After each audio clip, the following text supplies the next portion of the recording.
Hello everyone, সবাইকে আমন্ত্রণ জানাচ্ছি আমাদের নতুন আয়োজন টি উইথ টিচার্সে।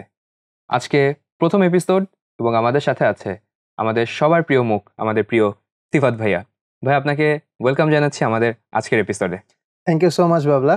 আসলেও it's a great honour and pleasure এখানে আসাটা। তো ভাইয়া, আজকে আপনার সম্পর্কে অনেক কিছু জানবো, শুনবো। তো মেইনলি দর্শকদের উদ্দেশ্যে যেটা বলতে চাই, আমাদের যে টিচারদের ক্লাস আমরা রেগুলার অনলাইনে বা অফলাইনে করি, মানে সেই মানুষগুলো আসলে ব্যক্তি জীবনে কেমন, তারা আসলে কতটা গুরুগম্ভীর নাকি রসিক, সেটা জানার জন্য এবং তাদের ব্যক্তিগত জীবনটা ঠিক কেমন এবং তাদের জীবনের মজার মজার ঘটনাগুলো এবং ক্লাস নেওয়ার সময় যেই সুন্দর এক্সপিরিয়েন্সগুলো তারা ফেস করে, সেটা জানার জন্য আমাদের এই বিশেষ আয়োজন। তাহলে আর সময় ক্ষেপণ না করে সরাসরি চলে যাচ্ছি আমাদের মূল পর্বে। তো প্রথম অংশের নাম get to know your teacher.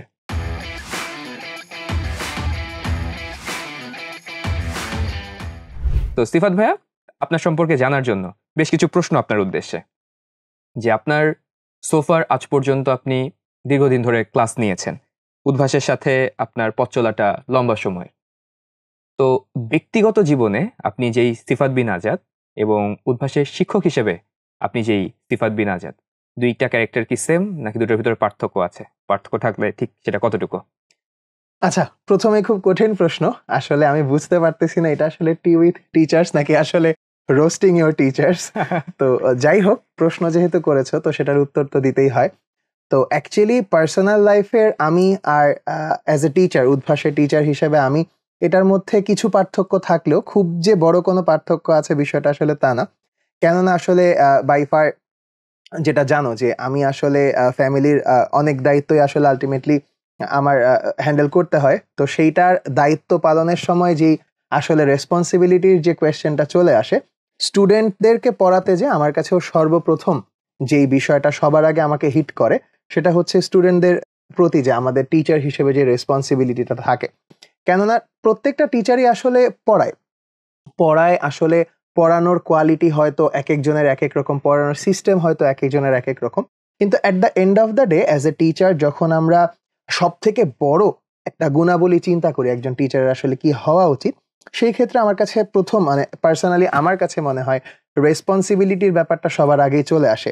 তো সেটার আলোকেই যদি আমি বলি যে আসলে ফ্যামিলি লাইফে আমি যেমন আমার ফুল ফ্যামিলির মানে আমার বাবা-মা থেকে শুরু করে আমার নিজের পরিবার থেকে শুরু করে সবকিছুর দায়িত্ব যেভাবে পালন করি, স্টুডেন্টদের ক্ষেত্রেও আসলে ওরা যেন ওদের বেস্ট সার্ভিসটা আমার কাছ থেকে পায় বা আমাদের কাছ থেকে পায়, এবং একই সাথে আসলে দিন শেষে ওরা যেন এটা নিজেদের লাইফে ইমপ্লিমেন্ট করতে পারে, সেই দায়িত্ববোধটুকু থেকে আমি সবসময় দেওয়ার চেষ্টা করি।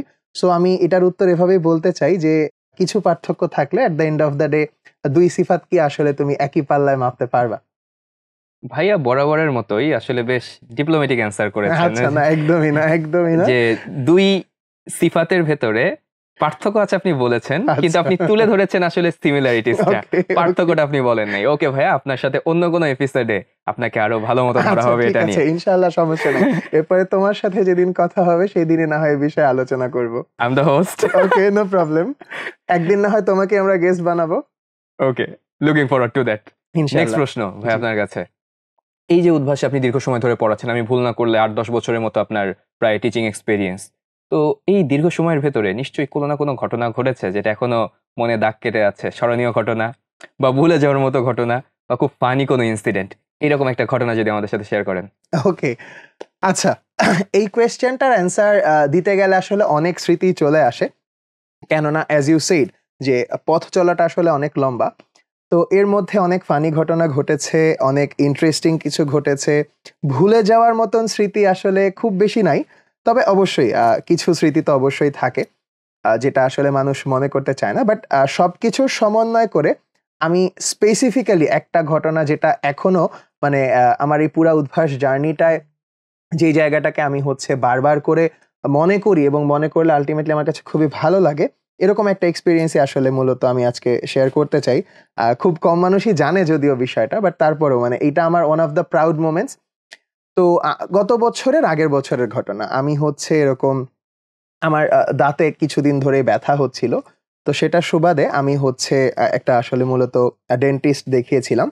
তো ডেন্টিস্ট অ্যাপয়েন্টমেন্ট নেয়ার পর যখন হচ্ছে ডেন্টিস্টের যিনি হচ্ছে সহকারী ছিলেন, তিনি আমাকে কিছু বললেন যে এরকম এরকম এই এক্স রে করতে হবে, এবং সেটার ফলশ্রুতিতে আমি এক্স রে করে তারপরে যখন ডক্টরের চেম্বারে যাই, তো ডক্টরের চেম্বারে যে ডক্টরকে স্বাভাবিকভাবে আমি চিনতে পারি নাই, কারণ এমনিতেও তো হচ্ছে করোনা পরবর্তী সময় ডক্টররা মাস্ক অনেক বেশি ব্যবহার করেন।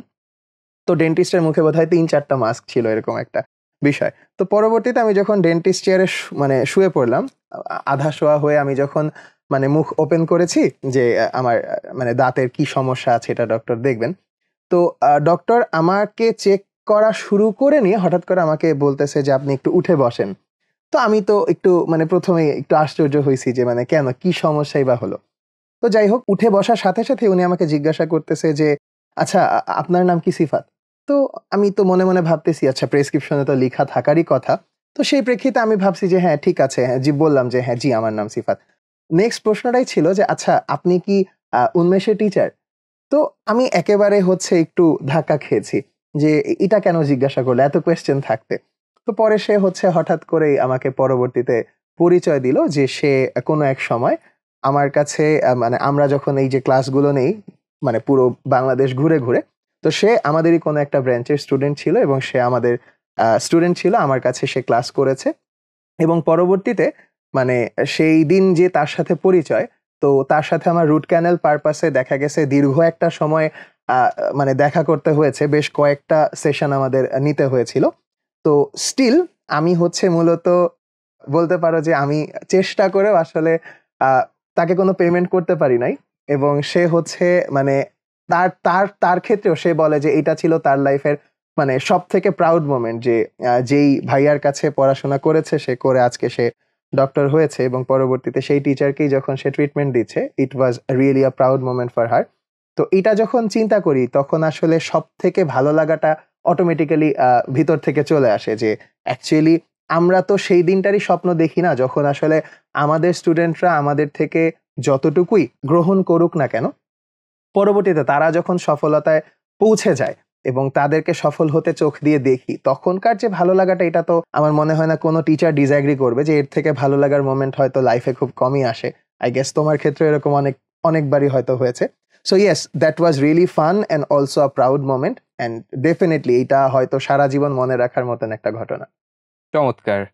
ভাইয়া নেক্সট প্রশ্নে চলে যেতে চাই যে উদ্ভাসের তো অসংখ্য ব্রাঞ্চ, শখানেকের মতো ব্রাঞ্চ এখন অপারেশনাল, আরো এক্সপেনশন চলছে আমাদের। অবশ্যই।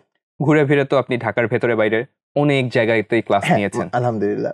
এখন আপনার নেয়া ক্লাসগুলোর ভেতরে কোন ব্রাঞ্চটা আপনার কাছে সবচেয়ে বেশি ভালো লেগেছে বা আপনার পছন্দের ব্রাঞ্চ কোনটা? আচ্ছা, আবারও কঠিন প্রশ্ন।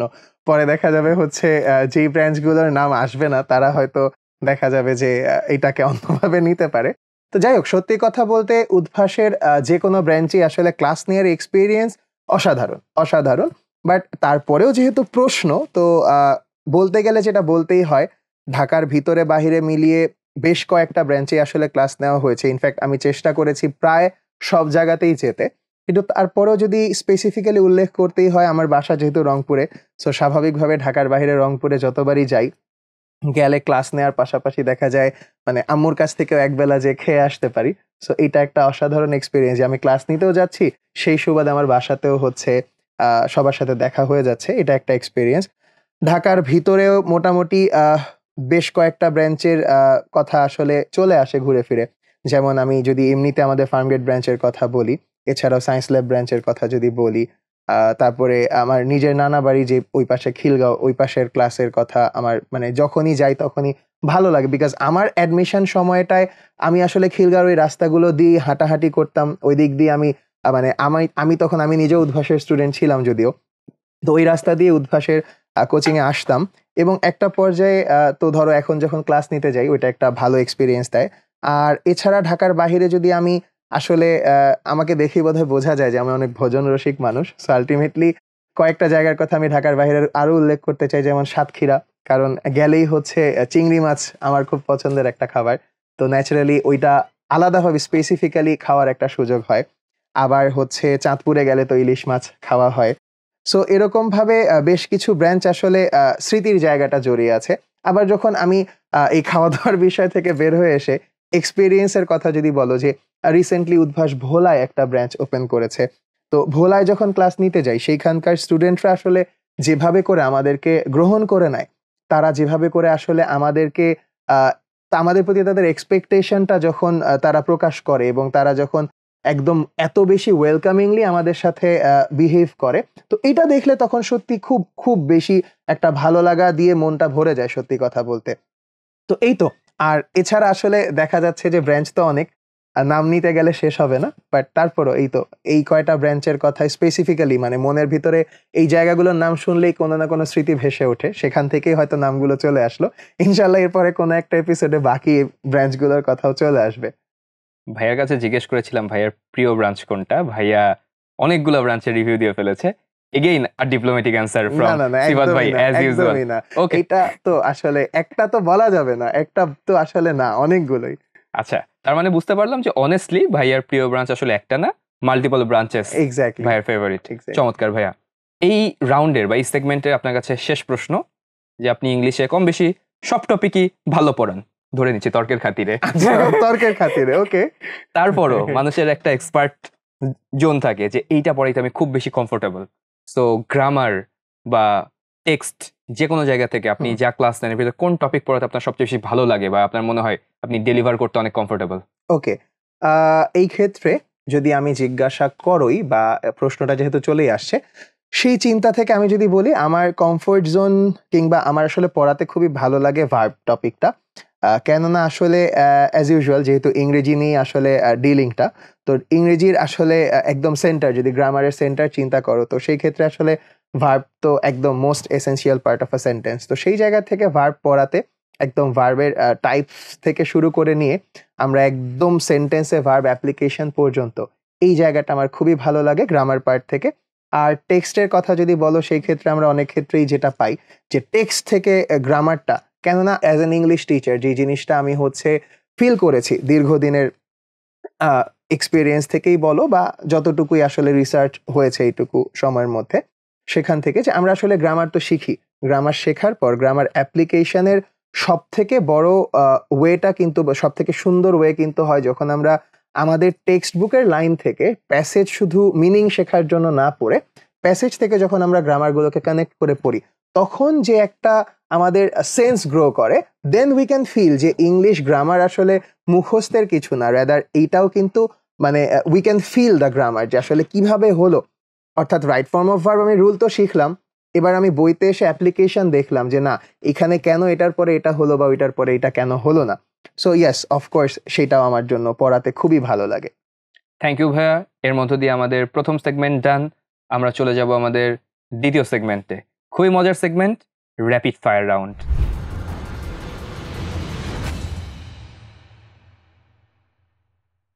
আপনাকে দুটো করে অপশন দেওয়া হবে, you have to choose one. Okay, এটা তো মানে আরো কঠিন হয়ে যাবে নাকি? কঠিন না, আমি বলবো ইন্টারেস্টিং হতে ওকে, যাচ্ছে। ইনশাআল্লাহ। সো দেখা যাক। আপনার কাছে প্রথম প্রশ্ন, ওকে। অনলাইন ক্লাস নাকি অফলাইন ক্লাস? ও মাই গড, এটা তো হচ্ছে স্টুডেন্টদের এখনকার সময়ে সব থেকে বড় কম্পেয়ার কন্ট্রাস্ট এসেতে ফেলে দিলা তুমি আমাকে। তো যাই হোক, অফলাইন ক্লাস অনলাইন ক্লাস আবারও মনে হচ্ছে ডিপ্লোমেসি করতে হবে। দিস আলটিমেটলি টাইম ডিপ্লোমেসি করার সুযোগ নাই, you have to pick one. ঠিক আছে, যদি একটা চুজ করেই নিতে হয়, I'll definitely go with offline class. Okay, interesting.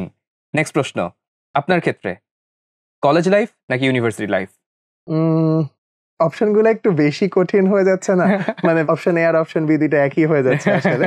তো দুইটারই মানে ইকুয়াল ইন্টারেস্ট আছে, অফকোর্স আছে, বাট এখানেও যদি পছন্দ একটাকে করে নিতেই হয়, তাহলে আইল গো here with college life. Okay, interesting. তাহলে ভাইয়ার স্কুল কলেজ লাইফ একসাথে বলতে গেলে বেশি ইন্টারেস্টিং, যেহেতু আপনি ক্যাডেট কলেজে পড়েছেন। হ্যাঁ, তাহলে ডেফিনেটলি ওই দিকের পাল্লাটা এক্স্যাক্টলি, মানে আমার কলেজ লাইফের স্মৃতিটাই আসলে মানে অনেক অনেক বেশি আসলে স্মৃতিকাতর হয়ে যায় মনে পড়লেই। So yes, of course. ঘুরতে কোথায় ভালো লাগে, পাহাড় নাকি সমুদ্র? বয়সের বিবেচনায় সমুদ্র। এই প্রশ্নের ক্ষেত্রে কোনো ডিপ্লোমেসি চলবে না ভাইয়া, এন্ড আমাদের জেনে রাখতে হবে এটার পরবর্তীতে আপনার ফ্যান ফলোয়ার 2-4টা কমে যেতে পারে। বলো। কোনটা সাপোর্ট করেন, ব্রাজিল নাকি আর্জেন্টিনা? আচ্ছা, ঠিক আছে, এইখানে এখন আমি যদি দুইটার একটাও না চুজ করে নেই। ওকে, আচ্ছা, ঠিক আছে, যদি এই দুইটার মধ্যে চুজ করে নিতেই হয়, সেই ক্ষেত্রে আমার এখনকার সাপোর্ট আমি না বলি, রাদার এখন কোনটা সাপোর্ট করি বা কি, সত্যি কথা বলতে ছোটবেলায় আমার হচ্ছে পছন্দের রং ছিল হলুদ। সেই জায়গা থেকে আসলে আমার একেবারে ছোটবেলা আমার বাবাও হচ্ছে ব্রাজিলের ফ্যান ছিলেন, যদি আমার বাবা এখন আর্জেন্টিনার ফ্যান হয়ে গেছেন, বাট স্টিল ইয়েস অফকোর্স এই দুইটার মধ্যে যদি চুজ করে নিতে হয় I'll go with Brazil. Interesting. Okay last প্রশ্ন, and I think the most interesting one. Okay Kausar ভাই নাকি হিমাল ভাই? ও মাই গড, আচ্ছা এই প্রশ্ন করবা এটা তো আমি আসলে আশা করি নাই, সত্যি কথা বলতে। এইখানে আসলে চুজ করে কি নিতেই হবে? নিতেই হবে ভাই। না, যদি চুজ করে নিতে হয় তাহলে তো আসলে হইল না বিষয়টা। কিভাবে হবে এটা? এটা তো আসলে আমি যদি I'll go with বাবলা ভাই। ঠিক আছে, এই বিষয়টার ক্ষেত্রে আমরা একটু সিফাত ভাইকে ছাড় দিলাম। ওকে, এর মাধ্যমে আমাদের র্যাপিড ফায়ার রাউন্ডটা শেষ হলো। আমরা চলে যাচ্ছি আমাদের তৃতীয় এবং সর্বশেষ রাউন্ডে। আমাদের রাউন্ডের নাম রিউমার স্ক্যান।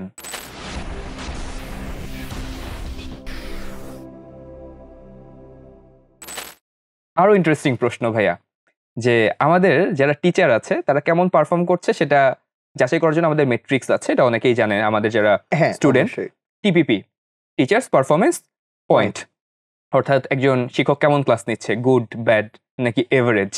মাঝখানে অনলাইনে কিছুদিন আমাদের ভেরি গুড পর্যন্ত অপশন ছিল, বাট ইন জেনারেলি আমাদের গুড, ব্যাড অর এভারেজ, যেটার ভিত্তিতে আমরা প্রিলিমিনারি দেখি যে একজন টিচারের পারফরমেন্সটা আসলে কেমন। এক্স্যাক্টলি। এন্ড আমরা রেগুলারলি আমাদের অথরিটি এটা মনিটর করে যে টিচার কেমন করছে না করছে।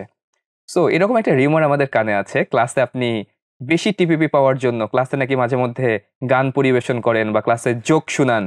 আসলে এই রিউমারটা কতটুকু সত্য? বাবলা দাঁড়াও, চা খেয়ে নেই। আচ্ছা, প্রথম কথা, আই রিয়েলি উইশ যে এরকম করতে পারতাম। আচ্ছা, তো এখন সত্যি কথা বলতে বাবলা, আমাদের ক্লাসের লেকচার ডিস্ট্রিবিউশন গুলো এমন ভাবে থাকে, তুমি যেহেতু আমাদের টিচার্স অবশ্যই তুমি এটা আমার থেকে আরো হয়তো ভালো জানো। সত্যি কথা বলতে ক্লাসে কন্টেন্ট পড়ায় শেষ করা যায় না, এরকম রিউমার বেবি আমার নামে আরো বেশি আসে যে ভাইয়া হচ্ছে নর্মাল ক্লাস টাইমের থেকেও বেশি টাইম নিয়ে ফেলেছেন অনেক ক্ষেত্রেই ক্লাস নিতে গিয়ে। তো সেই ক্ষেত্রে আসলে এই ধরনের গান শোনানোর সময় মনে হয় আসলে থাকে না। আর তাছাড়াও আমি যদি এই ভয়েস নিয়ে আসলে গান গাই তাইলে আসলে কেমন শোনায় সত্যি কথা বলতে। তো এই রিউমারটা আসলে ফলস রিউমার। ইনফ্যাক্ট রিউমারস আর ফলস, রাইট? ওকে, আমাদের নেক্সট এবং লাস্ট প্রশ্ন। এই রিউমারটা আমি ক্লাস নিতে যে অনেক শুনেছি, বিভিন্ন পোস্টগুলোর কমেন্ট সেকশন দেখেছি, অনলাইন ক্লাসগুলোতে লাইভ কোয়েশ্চেন পাওয়া যায়। আমি কোয়াইট শিওর আপনিও পেয়েছেন যে উদ্ভাসের ভাইয়া আপুদের লাইফটা মনে হয় খুব বিন্দাস একটা লাইফ, প্রচুর চিল করার তারা সুযোগ পায়, তাদের জীবনটা মনে হয় একদম ড্রিমি একটা লাইফ। অ্যাজ আ উদ্ভাসের টিচার, লাইফটা কি আসলেও মানে স্মুথ কিনা? স্মুথ হওয়ার থেকেও বড় কথা, এখানে আসলে আপনার জন্য রিল্যাক্স করার বা আসলে চিল করার সুযোগ কতটুকু থাকে? ওকে, সো এই কোয়েশ্চেনের উত্তর দিতে গেলে একটু লম্বা সময় নিয়ে ফেলতে হবে। সত্যি কথা বলতে টিচার প্রফেশনটাই এমন একটা প্রফেশন যেখানে আসলে মানে ভালো লাগার এক্সপিরিয়েন্স একটাই, সেটা হচ্ছে স্টুডেন্টদের success. Apart from this, as a উদ্ভাসের teacher, to be very honest, আমি যদি বলি যে এই লাইফটা স্ট্রেস ফ্রি কিনা বা এই লাইফটা বিন্দাস এবং চিল কিনা, সেটার অ্যান্সার দিতে গেলে যেটা আসলে সবার আগে চলে আসে যে আমাদের আসলে রিল্যাক্সের টাইম কতটুকু থাকে। অ্যাজ এ টিচার তুমিও দীর্ঘদিন থেকে উদ্ভাসে ক্লাস নিচ্ছ, তো এই সব কিছুর বিচারে যখন প্রথম ব্যাপারটা চিন্তা করি যে আমাদের শিডিউলগুলো আসলে কেমন হয়, ন্যাচারালি দেখা যায় উদ্ভাসে প্রথম ক্লাসটা হয় একদম সকালে 7টা কিংবা 7:30টায়। তো 7টা 7:30টায় হলে একটা টিচারকে আসলে ঢাকায় কিংবা ঢাকার বাহিরে যদি ক্লাস নেওয়ার কথা হয়, ঢাকায় হলেও টিচারকে কিন্তু অ্যাটলিস্ট সকাল 6টায় কিন্তু উঠতেই হয়। আর ঢাকার বাহিরে হলে দেখা যায় আগের সারাটা রাতই হচ্ছে জার্নিতে চলে যায়।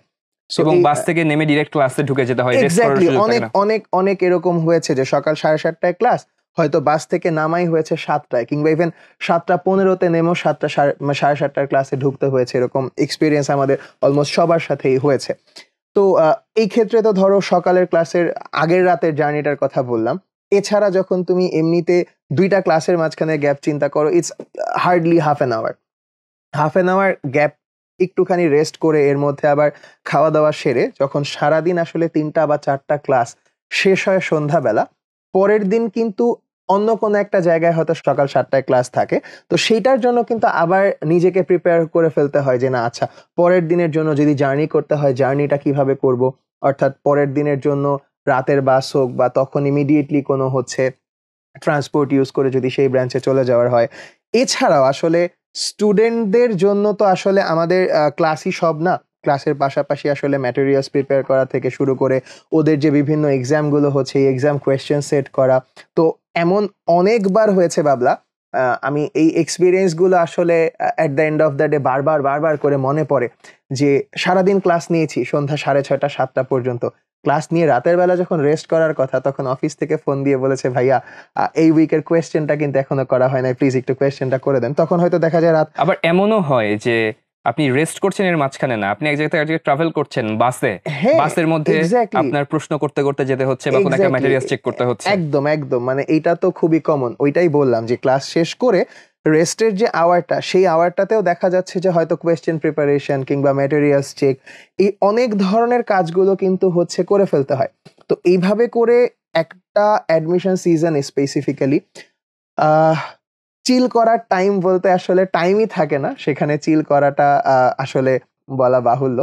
তো এছাড়াও তবে হ্যাঁ কিছু কিছু ক্ষেত্রে অবশ্যই একটা ব্রাঞ্চে কোথাও ক্লাস নিতে গেলে যদি হ্যাঁ ক্লাস কিছুটা হয়তো 2 দিন বা 3 দিনের জন্য ক্লাস নিতে যাওয়া হয়, সেই ক্ষেত্রে হয়তো হ্যাঁ একদিন ক্লাস শেষ করে সেই দিনটা হয়তো একটু আশেপাশে ঘোরার একটা সুযোগ থাকে, তখন আসলে অবশ্যই এর ভালো সাথে লাগে। একটা সম্পূরক প্রশ্ন হ্যাঁ যে অ্যাডমিশন সিজনে তো আসলে উদ্ভাসের যারা শিক্ষক বেশিরভাগে আসলে মানে নিঃশ্বাস নেওয়ার মতো সময় থাকে না, একদমই বিশেষ না। করে যাদেরকে অনলাইনে দেখা যায় হুম, ভাইয়াদেরকে এমন হয় সারাদিন সকাল থেকে সন্ধ্যা পর্যন্ত অফলাইন ক্লাস নিয়ে এসে এরপর স্টুডিওতে ঢুকে যেতে একদম হয়, ক্লাস অবশ্যই, নিতে হয়। এটা তো কমন কেস। হ্যাঁ কিন্তু এর পাশাপাশি স্টুডেন্টরা মনে করে যে অ্যাডমিশন সিজন তো 3 থেকে 4 মাস, হয়তো ভাইরা 3-4 মাস পরিশ্রম করে বাকি 6 থেকে 7 মাস আসলে শুয়ে বসেই কাটায়। আচ্ছা এই বিষয়টা আসলে সত্য কিনা? আচ্ছা, এইটার অ্যান্সার তো অলরেডি বোধহয় আমি দিয়েই ফেলেছি যে ওদের জন্য অ্যাডমিশন সিজন হচ্ছে 4 মাস, 3 থেকে 4 মাস। কিন্তু সত্যি কথা বলতে আমাদের জন্য 12 মাস। আমাদের জন্য 12 মাস। কেননা ওদেরকে যে বইগুলো আমরা উদ্ভাস থেকে দিয়ে থাকি এই বই প্রিপারেশন তো আসলে